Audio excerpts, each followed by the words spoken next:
Hello friends, welcome to my YouTube channel. एक बार आप सबका फिर से स्वागत है।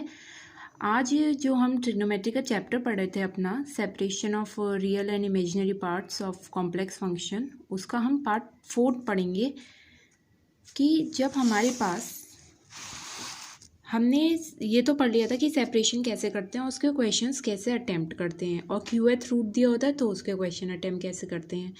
ठीक है, अब हम करेंगे कि जब अगर हमें फंक्शन ना दिया हो, इस फॉर्म में नहीं दिया हो हमें, और हमसे कहा हो कि साइन एन थीटा और कॉस एन थीटा, एन कोई भी इंटीजर हो सकता है, पॉजिटिव इंटीजर। ठीक है, तो उसका एक्सपेंशन हम कैसे करेंगे। अगर हमें सिर्फ ये दिया हो तो उसके एक्सपेंशन को हम पढ़ेंगे। ठीक है, तो हमें पता है डी मोवियर्स थ्योरम से कि cos theta plus i sine theta raise to the power n जो होता है cos n theta plus i sine n theta होता है। अगर एन कोई पॉजिटिव इंटीजर है तो हमने क्या करा, देन बाय बायनोमियल थ्योरम। मैं आपको बायनोमियल थ्योरम एक बार बता देती हूँ, आपने पढ़ी होगी 11th क्लास में। a प्लस बी की पावर n या x प्लस ए की पावर n भी ले सकते हैं आप। NC0 विच इज़ 1, क्योंकि अगर अपॉन में आपको पता होगा यहाँ पे क्या होता है हमारे पास NC0, और हमें पता है NC0 का formula n upon r into n minus r। तो ये तो फैक्टोरियल 0 1 होता है, ऑब्वियस है। ये बजेगा फैक्टोरियल n से फैक्टोरियल n कैंसिल, ये क्या हो जाएगा हमारा 1 a की पावर n b की पावर 0। ऐसे ही हम लगाते जाते हैं NC1, पहले की पावर 1 कम कर देते हैं और दूसरे की पावर 1 बढ़ा देते हैं, b की पावर 1, और इसका भी क्या हो जाएगा वैल्यू 1। किसी की पावर 0 जो होती है वो 1 होता है। NC2 a की power n minus 2 b square and so on. NCk a की power n minus k b की पावर k। ठीक है, अब क्या है, जहाँ kth टर्म क्या होती है हमारे पास ये होती है। हमने क्या करा, अब हमने दोनों ये जो है हमने इसको इसी फॉर्मूले से एक्सपेंड कर दिया। ये जो है हमारा cos theta plus i sine theta की होल पावर n को हमने इस फॉर्मूले से एक्सपेंड करा, तो कॉस एन थीटा, क्योंकि NC0 हो जाएगा कितना 1, और इसकी पावर 0 पूरे की क्या हो जाएगी, इसको हमने पूरे को b ले लिया।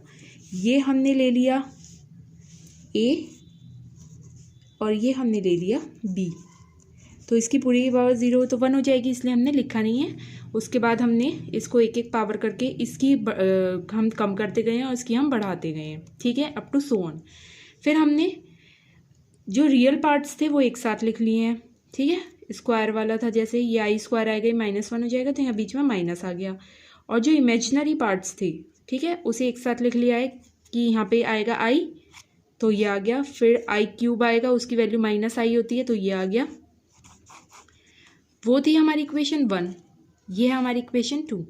दोनों को इक्वेट जब हमने करा तो हमें क्या पता चला कि इसकी वैल्यू क्या थी हमारे पास, cos n theta plus i sine n theta, वो हमने ये रख दिया, और ये हमने ये यहाँ पे रख दी इसकी वैल्यू। अब हमने क्या करा, दोनों के रियल और इमेजिनरी पार्ट्स को इक्वेट करा, रियल को रियल से कंपेयर करा और इमेजिनरी को इमेजिनरी से। इक्वेट करने के बाद हमारे पास ये फॉर्मूला आया कॉस एन थीटा का, कॉस की power n theta minus NC2, यहाँ से देख लीजिए आप, ये फॉर्मूला आया। और जो इमेजिनरी पार्ट था वो साइन के साथ था, तो साइन का हमने ये एक्सपेंड कर दिया। ये है हमारी इक्वेशन 3 और ये है 4। ऐसे ही हम 10 निकालेंगे। 10 का फॉर्मूला क्या होता है, sine theta upon cos theta.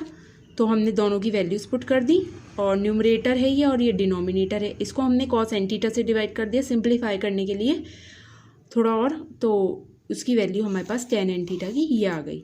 ये आपको बस मैंने मेथड बताया आप कैसे अप्रोच करेंगे क्वेश्चंस को, वैसे आपको ये डायरेक्ट याद रखनी है। ठीक है, ये फॉर्मूले आपको डायरेक्ट क्वेश्चंस में अप्लाई करनी है।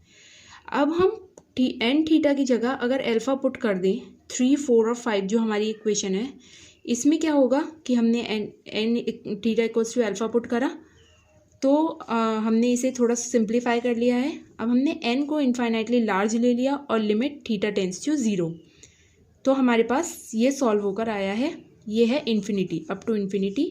एंड सिमिलरली साइन थीटा का, साइन अल्फ़ा का निकालेंगे तो वो ये आएगा सॉल्व होकर, क्योंकि इसमें क्यूबिक पार्ट आ रहा था, आप देख सकते हैं इसमें क्यूबिक पार्ट आ रहा है। ठीक है, इसके बाद क्या आएगा, अल्फ़ा की पावर 5 आएगा, n-5 आएगा, इसलिए उसके बाद हमने इन दोनों को डिवाइड करा तो 10 अल्फ़ा आ गया, उसकी वैल्यू हमारे पास ये आएगी।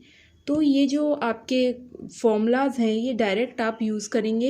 ये जो डेरिवेशन था ये तो मैंने सिर्फ समझाने के लिए कर रहा था कि आप कैसे मतलब फॉर्मूला आपको समझ में आ जाए। ये डायरेक्ट आपको जो आपके क्वेश्चंस हैं उसमें अप्लाई करने हैं।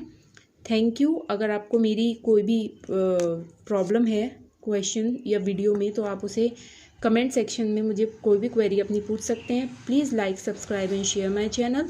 और कल हम इसके क्वेश्चंस डिस्कस करेंगे जो आपके एग्ज़ाम का पार्ट बनते हैं, और कल ही आपका लास्ट टॉपिक होगा इस चैप्टर का।